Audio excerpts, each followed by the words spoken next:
बिस्मिल्लाहिर्रहमानिर्रहीम। अस्सलाम वालेकुम व्यूअर्स, क्या हाल है, कैसे हैं आप?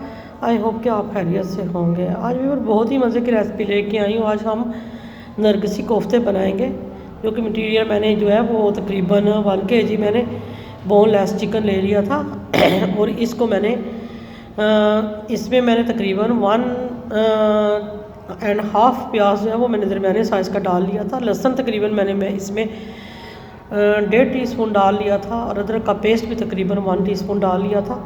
और इसमें हरी मिर्चें मैंने ग्राइंड करके साथ ही जो है ना मिक्स कर ली थी।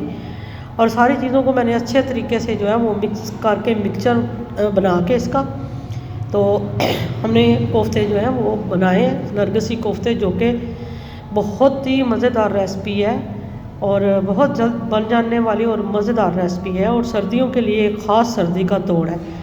तो वीवर सबसे पहले हम जो है वो जो एग हमने बॉयल किए हैं, इसके ऊपर हमने जो मटेरियल लगा लिया है इसको हम करेंगे फ्राई। इनको हम लाइट ब्राउन करेंगे।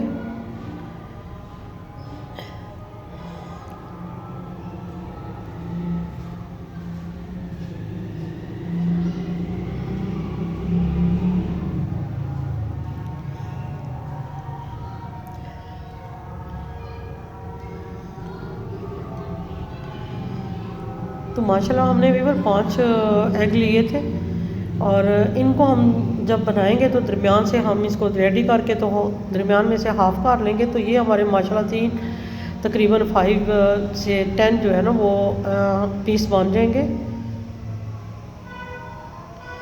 तो इनको हमने निकाल लिया। अब हम जो है ना अगले प्रोसीजर की तरफ आते हैं। हम जो है इसका मसाला तैयार करते हैं। मैंने तकरीबन दरमियाने साइज़ के 3 अदद प्याज टमाटर ले लिए और इसमें मैंने 1 अदद प्याज डाला है और इसमें हरी मिर्चें, सारा लहसुन तकरीबन मैंने 2 से 3 तकरीबन टीस्पून जो है ना वो डाल लिए। ये सारी चीज़ों को मैं लाइट ब्राउन करूँगी और जैसे ही हमारी चीज़ें नरम हो जाएंगी और हमारे टमाटर जो है वो नरम पड़ेंगे तो हम इनको निकाल के तो चॉपर की मदद से हम इसको जो है वो चॉप कर लेंगे। माशाल्लाह देखिए वीवर, हमारा मसाला जो है हमने चॉपर में डाल के किया तो कितना अच्छा जो है वो मैश हो गया। अब हम इसमें डालेंगे तकरीबन 1 टीस्पून जो है वो लाल मिर्चों का पाउडर डालेंगे, हाफ़ टीस्पून हल्दी पाउडर डालेंगे। मसाला जो है वो बहुत ही अच्छे तरीके से जो है वो रेडी होना चाहिए ताकि मसाला खड़ा खड़ा ना हो, क्योंकि हमने इसके नरगिसी कोफ्ते बनाने हैं और जितना मसाला इसका मैश हुआ होगा, मिक्स हुआ होगा, उतना ही मज़ेदार ये कोफ्ते का जो कैरी है वो बनेगी। तो अब हम इसमें कोफ्ते डाल देते हैं। कोफ्ते ऑलरेडी हमारे पहले ही रेडी हो चुके हैं, तो इनको हम अच्छे से मिक्स करेंगे ताकि इसमें मसाले का जो टेक्सचर है वो चला जाए और अच्छे से ये मसाला जो है इसमें मिक्स हो जाए।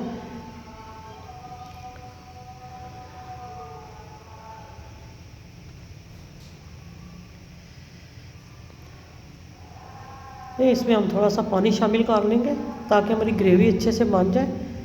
तो माशाल्लाह देखें वीवर, हमारा कितना मज़ेदार और कितनी इसकी लुक कितनी खूबसूरत आई है। हमारे कोफ्ता एग जो है वो तैयार हो गया है। तो आपको ये रेसिपी कैसी लगी है? उम्मीद करती हूँ कि आपको पसंद आई होगी। पसंद आए तो लाइक शेयर ज़रूर करें। इंशाल्लाह नेक्स्ट रेसिपी के साथ आऊँगी, तब तक के लिए अल्लाह हाफ़िज़।